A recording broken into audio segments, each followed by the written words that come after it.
This is Abe Friedtanzer from cinemadailyus.com, and I'm thrilled to be speaking with Grace Van Patten about the new film Mayday. How are you, Grace? I'm good. How are you? Long time no see. Yeah, we spoke very recently about Nine Perfect Strangers. Yes. So I think you made this film long before Nine Perfect Strangers, right? Yeah, we made this in 2019, right before COVID. And so what would you say was the most prominent difference between the two different experiences of making these projects?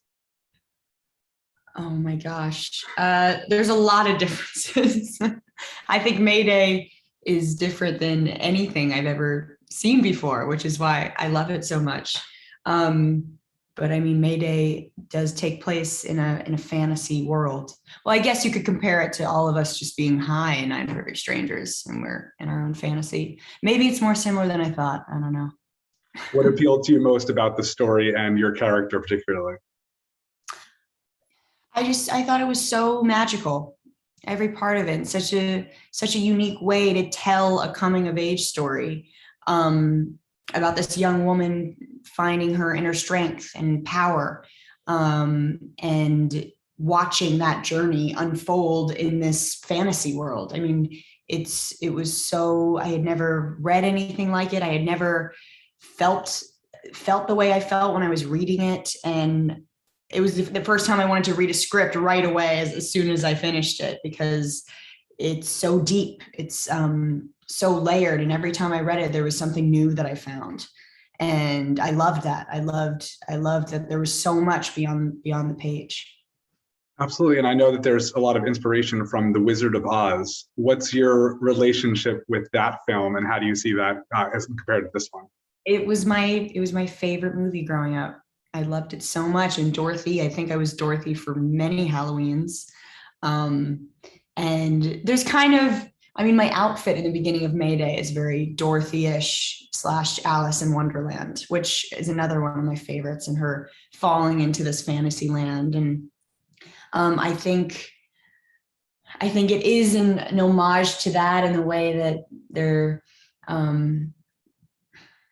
it's this escape, and it's this young woman working out her life within this dream, or whatever it is to you. And also that the people you see in the real life are scattered throughout this fantasy land. And it's all kind of connected. Yeah, and it's a story of female empowerment that sort of flips a narrative. But of course, your character and those she spends her time with are luring men to their deaths. Do you consider them villains, or is it more complicated than that? I think it's they're a mirror. They're holding up a mirror to Anna, and it gives Anna the opportunity to see what is wrong and what is right. And at first she gets sucked into it because she's never experienced that kind of power before. And she realizes that that's the wrong kind of power, and the true power is coming from this connection with these women, and the power she gets from connection and sisterhood. And that's what she takes with her to move on with her life, which I found so beautiful, because it is, as violent as it can be, it really is it's Anna is our moral compass of the story, and you follow her and her mind, and she realizes that violence is not the answer, quickly. And of course, one of your co-stars, Mia Goth, plays somebody who is not as ambiguous about how she feels. She knows exactly what she wants. What was it like to work with Mia? Mia is amazing, and she was a good friend of mine before we made the movie, so we were so excited to dive into this together. And she's so talented and so committed, and it was magical to work with her. And I really did see each girl in this fantasy land as parts of Anna, and it was a way for Anna to confront the different parts of herself in order to feel complete and to feel full. So I really liked that part of it. You also get to interact a little with Juliette Lewis, which I'm sure was exciting. Yes, legend. legend. She's so cool. She's just literally too cool and so amazing. And I wish I got to work with her more one day. Oh, of course. Yeah. And what about your director, Karen? What was her approach and what was your experience like working with her?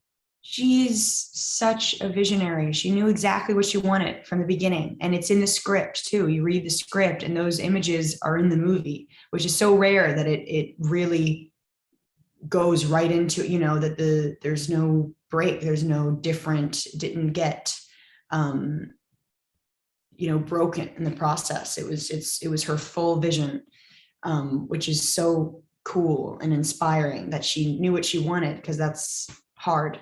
And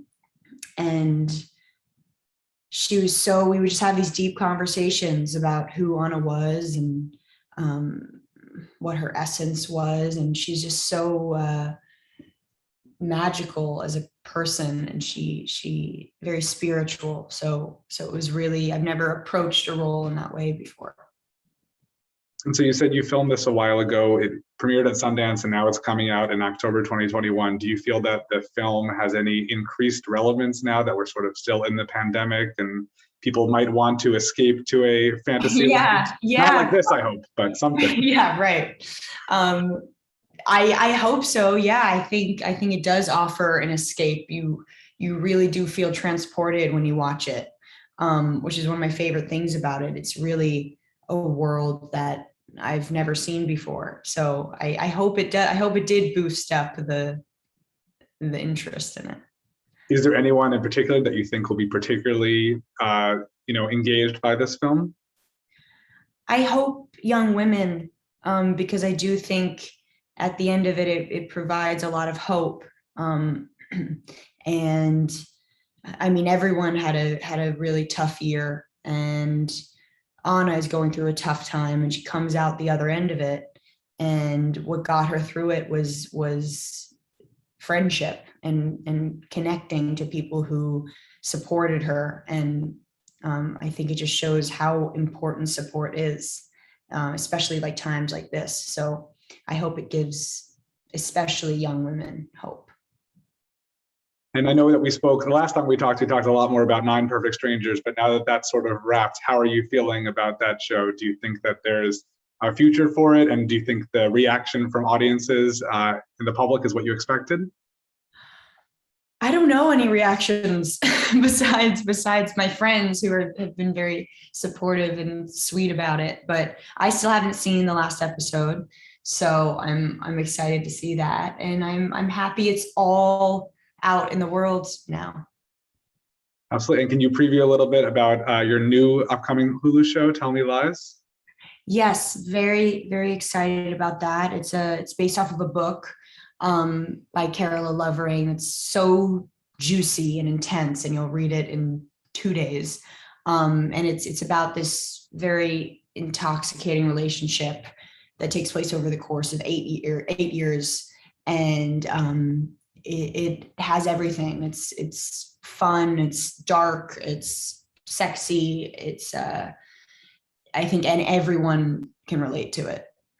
That sounds really great. Mayday opens October 1st in theaters and on demand. Thank you so much for speaking to me again, Grace. So nice to see you again. Nice to see you too.